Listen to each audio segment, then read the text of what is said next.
Hey everyone, this is Zan, and welcome to Dominion 6 at a glance. Today we'll talk about Middle Age Tien Chi, the imperial bureaucracy. Their summary is that they are dynastic medieval China fitting a jack-of-all-trades archetype of infantry, mages, bureaucrats, and powerful mythological summons. Their commanders prevent bad events, cause good ones, increase the province defense for free, and cure diseases. Their province defense does tend to contain extra units, and the nation overall has many different ways that it can be played. Moving toward their unit summary, as I said before, their roster is very versatile, containing human troops of all flavors. They have very good archers with composite bows. Their cavalry are kind of an all-rounder unit, but they're not overall too impressive. Their shield and archer combo is going to be good against light armor and elves. Their shield and crossbow combos are going to be good against heavy armor. And then they have two-handed pike and glaive options for giants. They do have a sacred cavalry that is kind of average, but it does help you expand very well. The commanders of Tien Chi are pretty varied as well. They have a stealthy spy, an inexpensive commander that can collect taxes and increase local province defense every turn, a Holy 2, which prevents bad events and causes good ones, and a bunch of inexpensive mages, of which we really care about the Imperial Geomancer because it's gold-efficient researcher, it prevents bad events, and it gives you limitless access to Earth and Astral in combat. They are old, but we don't worry about old age actually killing our mages because we do have disease healers with the various apothecaries. The most important of which is going to be the Imperial Alchemist in the capital, which is always going to be nature 2 and then can random an additional path in any of these 4 elements, making them very, very good at various diverse combat magics or summoning living mercuries. They're probably going to be the workhorse mage. You also have the Celestial Master that has some important cross paths, such as Astral Glamour, giving you big glamour in combat, or Glamour Air to possibly do some Wailing Winds later. However, they're mostly going to just be summoning some of your celestial units. So for Tien Chi's national summons, we're going to start with the Huli Jing, which is a late game nature summon that's very easy to actually cast, and it's going to give you very high access to Glamour. It's going to come with a bunch of great crossbats, letting you cast even better Glamour spells or craft more boosters, which is pretty cool. They're going to be very integral to your late game. Then we're going to talk about the Celestial units, which Tien Chi tends to be more known for.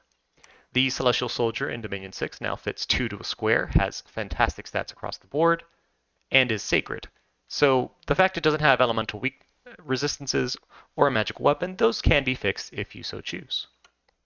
The Celestial Hound now is more readily available in Dominion 6. They're easier to summon in mass and are pretty good themselves. They have a fair amount of hit points, very high mat move, lightning resistance, and 2 attacks at high damage and high attack skill.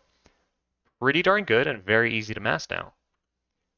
The Celestial Servant may not be worth the gem or the mage turn it takes to summon them, but they do have a lot of strength to them, a lot of hit points, so potentially you could design a bless around them if you wish. I probably wouldn't recommend it yet.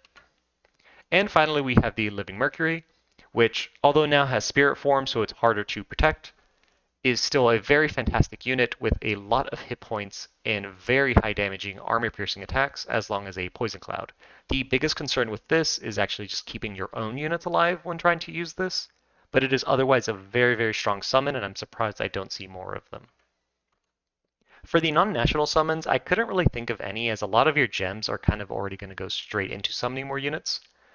But I did want to add the Manticore is going to synergize very well with the Celestial Hounds, because it's also going to have flying, a lot of high damaging attacks, but more importantly, it's going to drop Fear Aura as it, fights alongside the Hounds, and that could be potentially good. And your Imperial Alchemists in the capital can actually summon these. So overall, for a combined roster, we kind of have a lot of different paths that the nation can take. So I'll just give a few examples, and you can use these depending on who you're planning on going to war against. So you have the option of doing a lot of archery with flaming arrows and then a sturdy but kind of replaceable front line because your archers are really, really good. You can also do the same thing with your mages and cast some really crazy evocations. Alternatively, if you don't want to use too many mages or go with the archer route, you can have many hard-hitting infantry buffed with any of Astral Earth or Nature spells that you have very good access to. Eventually, you can even supplement your armies with strong frontline sacreds, a puppy air force, or a bunch of poisonous blobs. Honestly, you have easy communion access to almost every spell school except Death and Blood. As I mentioned before, Middle-Aged Tien Chi can be played a bunch of different ways, so these recommended spells aren't going to be the only way to play them, but at least if I were to give them a shot, these are kind of what I'm going to focus on. So to start, we're going to be using a lot of the Imperial Geomancers. They're going to form communions and summon Earth Power, and almost every battle, and honestly almost every Tien Chi I've seen, this is how it starts for them. Once that's done, I think I would have a line of these armored glaive guys, give them strength to giants, give them temper armors, weapons of sharpness, body ethereal, and that's going to make them all very durable, but also hit very, very hard. We can also add some fire magic to maybe increase their attack, but I think that might be overkill at that point in terms of mage commitment. An alternative way of playing Middle-Aged Tien Chi that I've also seen done well is where you have a lot of very inexpensive shield and spear units. You give flaming arrows to your giant mass of very capable archers and wipe out the enemy that way.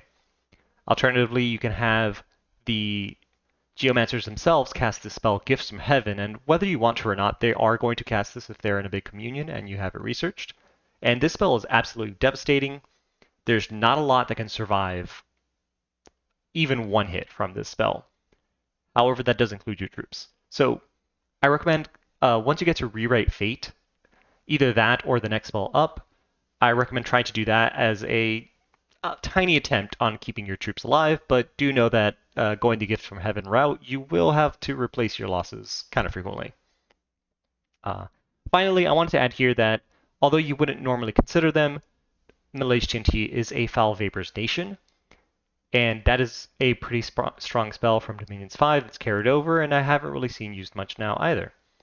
And although it's not on this list, Middle-Aged Tien Chi is now also a Wailing Winds nation, which can be shocking to a lot of people. So for the Bless on Middle-Aged Tien Chi, you're definitely going to want very good scales because you need a lot of mages to get a lot of things done, and you also need a lot of unit production because you will have to replace losses very quickly, meaning you're going to need a lot of forts everywhere. And to do that, you definitely need the money.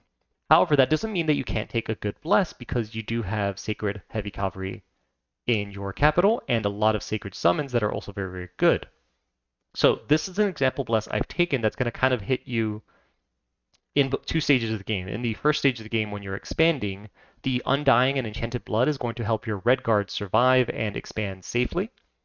And as you progress in the game, the extra attack skill and strength of the Earth is going to help them keep doing damage, but more importantly, in my mind, this Bless you would use a lot of the Celestial Hounds, and they're going to really, really like the extra strength and attack skill that you give them, so that as they drop in the enemy lines with their flying, they're going to immediately wipe out whatever's in front of them, so although their defense is weak, ideally everything in front of them has been killed.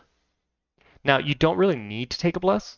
You can also go with something like a Titan, because Middle-Aged Tien Chi does often get seen as this weaker nation that's food for some.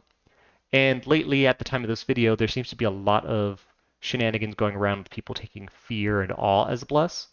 And I think a Titan is, well, it's a direct counter to that in my opinion, because they have such high morale, it's unlikely they'll be affected. And fear and awe doesn't really give you any offensive skills or ability to kill a Titan that is regenerating, has high protection, has body ethereal or anything like that. And so I have here the Glamorous Defender, the Nyorai, which not only is going to solve a lot of these fear all problems, but will give you some decent late game diversity. It's going to give you an earlier access to glamour than you would otherwise have on this nation, allow you to craft boosters, and overall a pretty good chassis. The only thing it's going to cost you is a lot of those growth scales. So for Middle-Aged Tien Chi's gameplay, early on, I tend to just say spam the unit of your choice. I personally prefer using the Heavy Cavalry as they're pretty good all-rounders. Make many, many forts because you really will need an endless amount of the Imperial Geomancers.